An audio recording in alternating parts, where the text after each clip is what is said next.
सिलबट्टा पर पीसे गए कीमे के ऐसे कबाब जिससे मेहमान प्लेट चाट लेंगे, न टूटेंगे न बिखरेंगे। ऐसे कबाबों का राज आज अपनी वीडियो में मैं आपको बताऊंगी। अस्सलाम वालेकुम।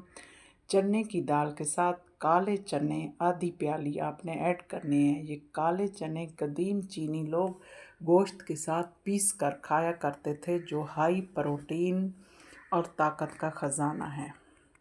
काले चने गले हुए अच्छी तरह होने चाहिए ताकि इनका छिलका भी महसूस ना हो और सिर्फ़ इनका जायका महसूस हो। यहाँ मेरा बर्तन छोटा पड़ गया था, इसलिए मैं अलहदा पतीले में निकाल कर इनको गला रही हूँ। चिकन भी है, छोटा गोश्त का कीमा भी है, आलू भी हैं इसमें और तमाम मसाला जात इसमें ऐड किए गए हैं जो कबाब का ख़ासा है।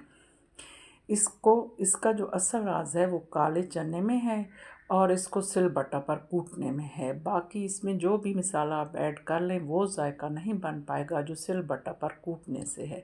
हमारी अम्मी, नानियों, दादियों के खानों में इसलिए अच्छा जायका होता था क्योंकि वो सिलबट्टा पर और असली मसालों के साथ कूटा जाता था। यहाँ मेरा मसाला कूट चुका है क्योंकि अच्छी तरह गला हुआ और पका हुआ था, तो बहुत आसानी से ये कूट लिया गया है।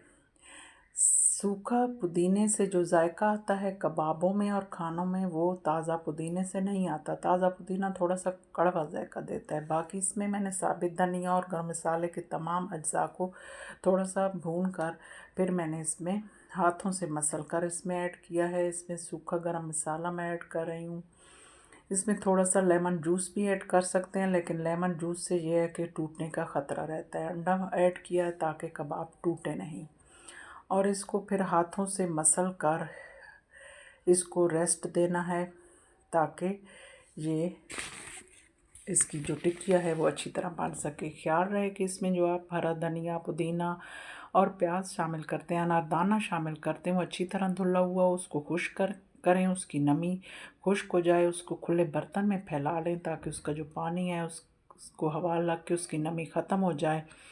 तब जाके इसकी बहुत अच्छी टिकिया बन सकती है। 1 किलो गोश्त में 1 कप चने की दाल काफ़ी होती है। और इसको बहुत नरम नहीं करना चाहिए ताकि ये हाथों पर चिपके नहीं। डबल रोटी के स्लाइस तोड़कर इसमें शामिल करें ताकि अगर ये चिपक रहा हो। इसकी मैंने टिकिया बनाकर फ्रीज़ कर ली थी। अब अलग-अलग पैकेट में इसको मैं फ्रीज़ करूँगी। जब चाहें आप इसको निकाल कर फ्राई कर लें। कीमा और तमाम अज्जा जो हैं वो अच्छी तरह पक्के होते हैं, तो इनको ज़्यादा फ्राई करने की ज़रूरत नहीं होती। हल्के से तेल में हल्की आंच पर आप इनको फ्राई किया करें।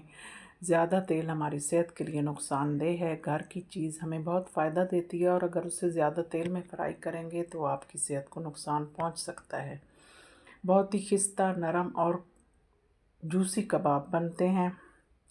यहाँ मैं इनको फ्राई कर रही हूँ हल्के से तेल में ताकि ये अपने जायके की इंतहा को पहुँच जाए। मेरे पास बहुत ही कदीमी नुस्खे, असल टोटके होते हैं जो मैं अपनी वीडियो में गाए बगाए आपको बताती रहती हूँ, इसलिए मेरी वीडियो को मुकम्मल देखा करें, स्किप ना किया करें और मेरे चैनल को सब्सक्राइब, लाइक, शेयर ज़रूर किया करें हैं।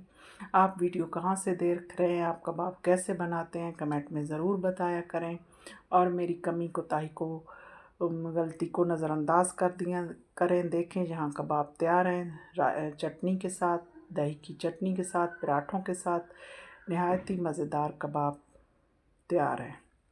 शुक्रिया।